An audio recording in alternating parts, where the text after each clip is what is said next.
In this video presentation, we will be studying about the termination part of eukaryotic transcription. In our last video, we have seen the initiation phase, and now the polymerase starts to leave the promoter and it starts the elongation process by transcribing the DNA to form the mRNA transcript. And it does it by adding nucleotide sequences using the template DNA. Usually the elongation process is same for both prokaryotes and eukaryotes, while termination of transcription is very much different in both eukaryotes and prokaryotes, and also for eukaryotes it is very much complicated. So it is very much important to understand the process of eukaryotic transcription termination. The polymerase keep on transcribing the DNA to form this mRNA transcript, and until it reaches this termination site where it gets some signal to stop the transcription. Okay, so in case of eukaryotes, after this transcription ends and the mRNA that is produced carries two important parts, that is the introns and exons. Introns are basically the non-coding part, while the exons are the coding region. Okay, so these introns need to be removed by a special mechanism known as splicing, and later on these exons are joined together, okay, to form the mature mRNA transcript. And also they need to add multiple stretch of adenine residues in the 3' end known as the poly A tail, and also they needs to add in the 5' region like guanine residues which will act as a cap. Okay, these are all done after the transcription is completed during the processing of pre-RNA to mature mRNA. The addition of this poly A tail has a mere significance, as it was found that adding this multiple stretch of this poly A tail increases the lifespan of this mRNA inside the cell. Now consider that the elongation process is going on and the mRNA is being produced, and ultimately the polymerase enzyme reaches the termination site here. At this particular point where the termination takes place, there is a specific sequence. Okay, and this specific sequence is known as the polyadenylation identification sequence. Okay, this stretch of nucleotide sequence which provides a signal to the polymerase that the transcription needs to be ended here. Okay, to tell the polymerase that there is no need to further extend the transcription machinery, and so they send some signal.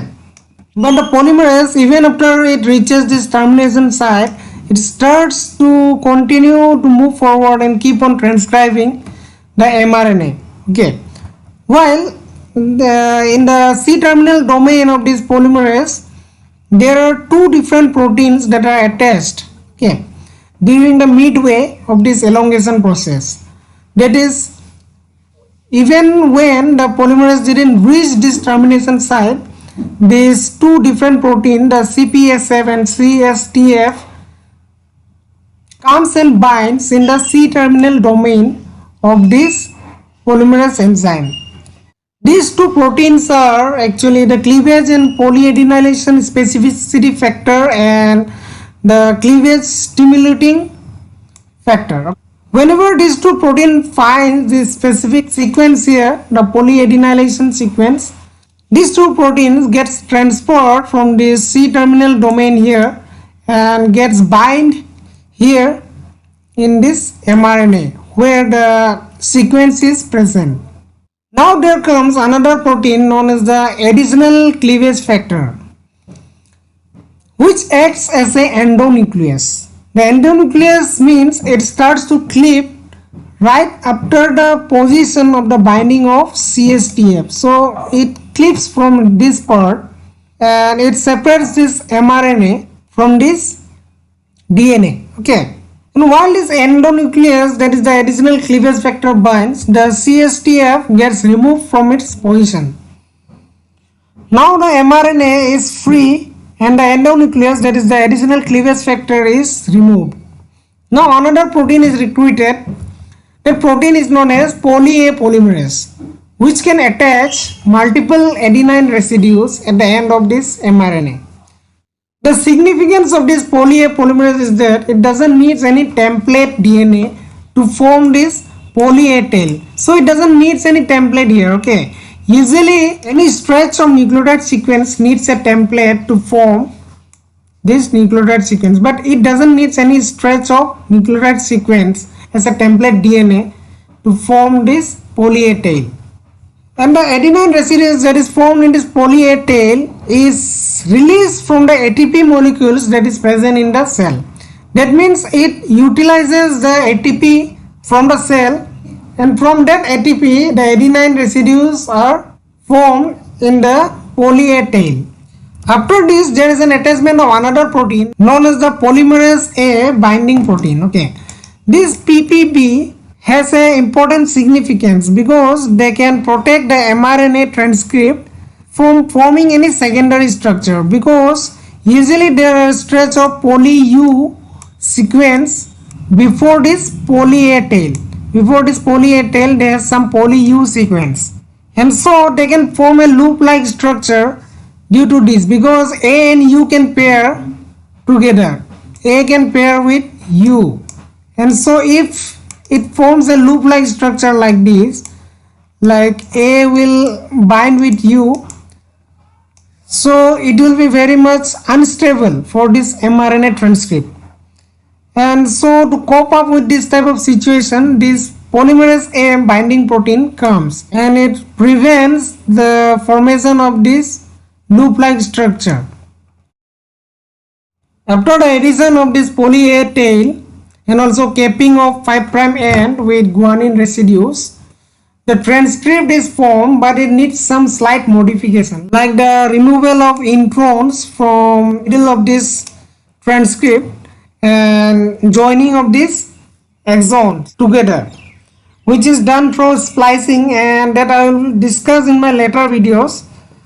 But after the transcript is ready, the polymerase needs to be removed from the DNA, okay, because it needs to be recycled for the next round of transcription. But usually what happens, the RNA polymerase continues to synthesize even after the mRNA that is formed gets clipped from this DNA. And what happens, due to which a short sequence of mRNA that is been formed here. See, this is the short sequence of mRNA that is been forming here even after the mRNA that is get clipped here, okay.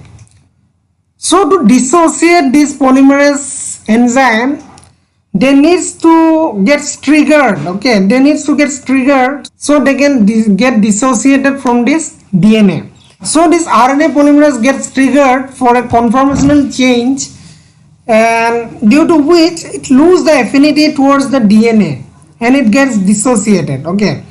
This conformational change takes place due to a triggering mechanism by the cleavage factor, okay. The cleavage factor that is present here, that is the cleavage stimulating factor CSTF, it actually triggers the conformational change in this polymerase, which helps the polymerase to get dissociated, and also the short stretch of this unnecessary RNA also get dissociated and falls off from the DNA. Now this newly formed mRNA that is formed is known as the pre-mRNA. So it needs some further processing so that it can form the mature mRNA. Okay, so it can form the mature mRNA and it can be further used for translation. This is how the transcription ends in eukaryotic cell. And in the next video lecture, we'll go with the processing of pre-mRNA, where I will teach you about the splicing mechanism and also the capping and the addition of this polyadenylation. I hope you like my lecture. If you like my lecture, do subscribe to my channel and also share with your friends. Thank you.